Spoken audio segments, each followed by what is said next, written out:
2024 के लोकसभा चुनाव के पहले पहले विपक्षी एकता देखने को मिल रही है। ये कहा जा रहा है कि अरविंद केजरीवाल अन्य क्षेत्रीय दलों के साथ गठबंधन कर सकते हैं। एक तरफ अरविंद केजरीवाल जो है अखिलेश यादव से मुलाकात करते हैं, तो दूसरी तरफ देखा जाए छोटे बड़े क्षेत्रीय दल तमाम नेताओं से मुलाकात कर रहे हैं। तो क्या ये मान लिया जाए कि 2024 में बीजेपी को झटका लगने वाला है? नमस्कार, आपके साथ मैं हूं ऋतिक सविता। स्वागत है आपका नेक्स्ट 9 न्यूज पॉलिटिकल बाइट में। दर्शकों, आपको बता दें कि अरविंद केजरीवाल ने एक बार फिर जमकर देश के प्रधानमंत्री नरेंद्र मोदी पर सवाल खड़े कर दिए। ये बता दिया कि विपक्षी एकता क्या होती है। अप्रत्यक्ष रूप से अरविंद केजरीवाल की बातों से पता लगता है कि वो कहीं ना कहीं गठबंधन को लेकर सीधे सीधे सवाल बीजेपी से कर रहे हैं। यानी कि ये कह रहे हैं कि अगर आपको हराने के लिए विपक्ष को एकजुट होना पड़ेगा तो हो जाएंगे। लेकिन आप खुद ही सुनिए कि आखिर क्या कुछ कहते हैं अरविंद केजरीवाल। कम से कम 20-25 हजार लोग सड़कों पे इस वक्त रामलीला मैदान की तरफ बढ़ रहे हैं। इतनी भारी संख्या में आज लोग यहां आए हैं। अपनी बात शुरू करने के पहले आपसे पूछना चाहता हूं, आप में से कौन कौन मुझे प्यार करते हैं? जरा हाथ खड़े करके बताओ कौन कौन प्यार करता है। आपका बहुत बहुत शुक्रिया इस प्यार, इस मोहब्बत के लिए। लेकिन अब जो लोग मेरे से प्यार करते हैं, सबसे पहले एक बात आपसे मांगना चाहता हूं। जैसा अभी सौरभ भारद्वाज जी ने कहा, सब लोग अपने अपने मोबाइल फोन निकाल लो। अभी हम देख रहे हैं यहां पे कम से कम 40-50 वीडियो कैमरा, टीवी वालों के कैमरा मौजूद हैं। अब इस मैदान में 1 लाख कैमरे चालू हो जाएंगे। 1 लाख कैमरे। सब लोग अपना अपना फोन निकालो, फोन पे वीडियो रिकॉर्डिंग चालू करो, अपनी अपनी फेसबुक चालू करो और फेसबुक लाइव कर दो। इस रामलीला मैदान से अब एक साथ 1 लाख टीवी कैमरे लाइव चालू होंगे। 1 लाख टीवी कैमरे लाइव चालू होंगे। मैं सबसे पहले कपिल सिब्बल साहब का बहुत बहुत शुक्रिया अदा करता हूं। हमारे इनविटेशन पे आज वो आए। कई साल के बाद आज हम लोग रामलीला मैदान में इकट्ठे हुए हैं। आज से 12 साल पहले, 12 साल पहले इसी रामलीला मैदान में इकट्ठे हुए थे हम लोग भ्रष्टाचार के खिलाफ। इस मंच को मैं नमन करता हूं। यह बहुत पवित्र मंच है। आज से 12 साल पहले भ्रष्टाचार के खिलाफ इकट्ठे हुए थे। आज इसी मंच से एक अहंकारी तानाशाह को इस देश से हटाने के लिए फिर से इकट्ठे हुए हैं। दोस्तों, तानाशाही को खत्म करने के लिए फिर से इकट्ठे हुए हैं। और जैसे उस वक्त भ्रष्टाचार के खिलाफ आंदोलन हमारा सफल हुआ था, आज इसी मंच से जो आंदोलन शुरू हो रहा है, हमारे देश के अंदर जो तानाशाही लाई जा रही है उसे खत्म करने का जो आंदोलन शुरू हो रहा है, जनतंत्र को खत्म करने का जो आंदोलन शुरू हो रहा है, संविधान को बचाने का जो आंदोलन आज शुरू हो रहा है, बहुत जल्दी इस आंदोलन को भी सफलता मिलेगी। सुप्रीम कोर्ट ने दिल्ली के लोगों के हक में फैसला दिया। 8 साल तक दिल्ली के लोगों ने लड़ाई लड़ी सुप्रीम कोर्ट के अंदर।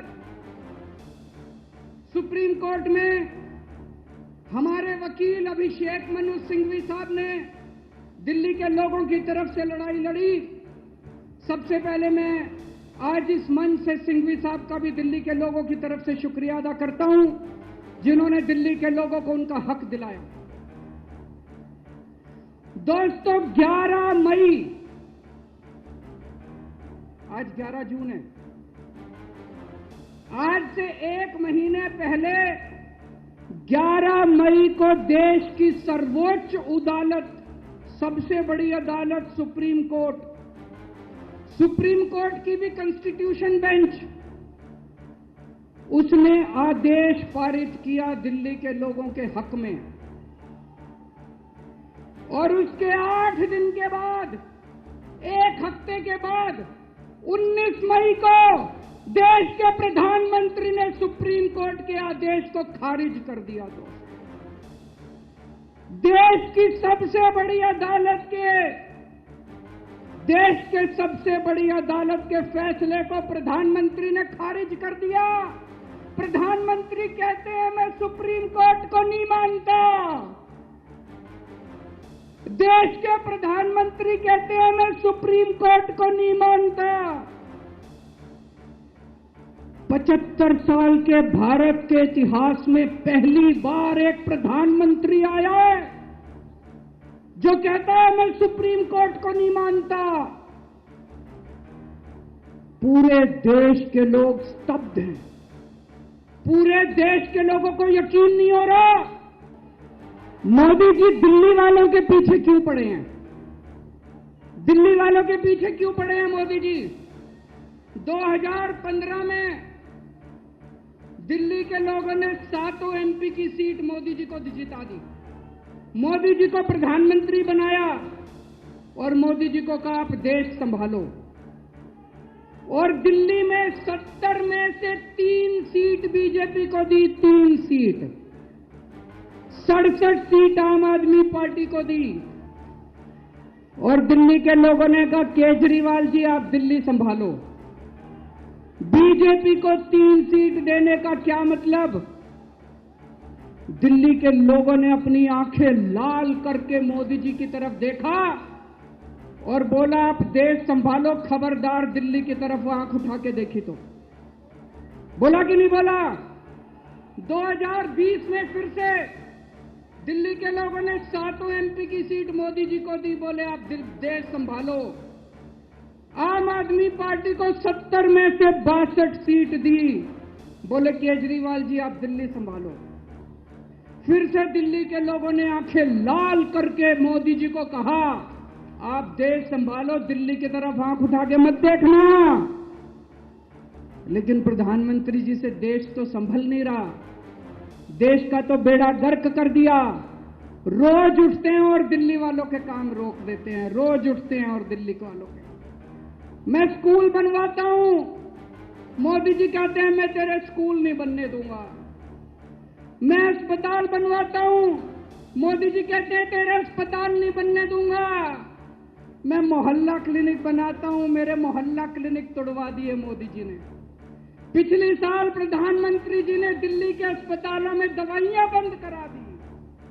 मैं सीसीटीवी कैमरे लगवाता हूं, प्रधानमंत्री जी एलजी को कह के सीसीटीवी कैमरे नहीं लगने देते। पिछले साल मोहल्ला क्लिनिक के अंदर इन्होंने गरीबों के टेस्ट बंद करवा दिए। दोस्तों, मैंने दिल्ली के लोगों के लिए योगा क्लासेस शुरू की, प्रधानमंत्री जी ने योगा क्लासेस बंद करवा दी। प्रधानमंत्री जी से मैं कहना चाहता हूं आप देश संभालो ना। आपसे देश तो संभल नहीं रहा। देश का बेड़ा गर्क कर दिया आपने। चारों तरफ इतनी महंगाई हो रही है। पेट्रोल 100 रुपए लीटर पहुंच गया, डीजल 90 रुपए लीटर पहुंच गया, दूध महंगा हो गया, सब्जियां महंगी हो गई, एलपीजी का सिलेंडर 1000 रुपए के ऊपर हो गया। इनको समझ ही नहीं आ रहा महंगाई कैसे। इनको चौथी पास राजा को समझ ही नहीं आ रहा कि देश कैसे संभाले। तो सुना आपने इस वीडियो को सुनने के बाद आपको पता लग गया होगा किस तरीके से अरविंद केजरीवाल तीखे हमले करते हैं। इन तीखे हमलों में तमाम मुद्दों को जोड़ते हैं, चाहे वो जमीनी स्तर के मुद्दे हों या फिर राजनीति स्तर के। अब देखना ये पड़ेगा कि अरविंद केजरीवाल आने वाले समय में किस तरीके से अगर विपक्ष की एकता को मजबूत करते हैं, गठबंधन करते हैं, तो बीजेपी को चुनौती दे पाएंगे। आज के लिए सिर्फ इतना ही। देखते रहिए नेक्स्ट 9 न्यूज पॉलिटिकल बाइट।